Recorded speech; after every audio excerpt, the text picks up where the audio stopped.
A reading from the letter to the Hebrews. We have seen that Christ has been given a ministry of a far higher order, and to the same degree it is a better covenant of which he is the mediator, founded on better promises.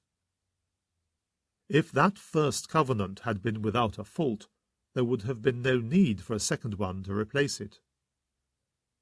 And in fact God does find fault with them. He says, "See, the days are coming, it is the Lord who speaks, when I will establish a new covenant with the house of Israel and the house of Judah, but not a covenant like the one I made with their ancestors on the day I took them by the hand to bring them out of the land of Egypt.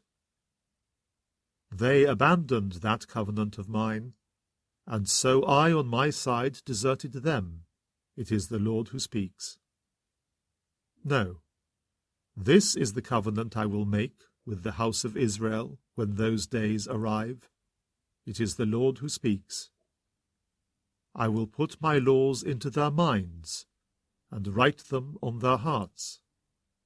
Then I will be their God, and they shall be my people. There will be no further need for neighbor to try to teach neighbor, or brother to say to brother, 'Learn to know the Lord.' No, they will all know me, the least no less than the greatest, since I will forgive their iniquities and never call their sins to mind." By speaking of a new covenant, he implies that the first one is already old.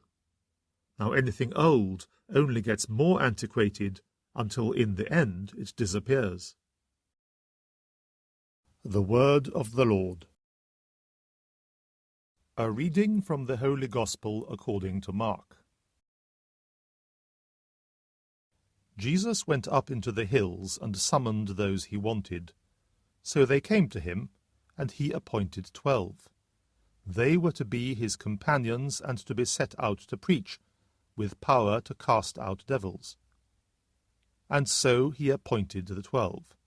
Simon, to whom he gave the name Peter, James the son of Zebedee and John the brother of James, to whom he gave the name Boanerges, or sons of thunder, then Andrew, Philip, Bartholomew, Matthew, Thomas, James the son of Alphaeus, Thaddeus, Simon the Zealot, and Judas Iscariot, the man who was to betray him. The Gospel of the Lord.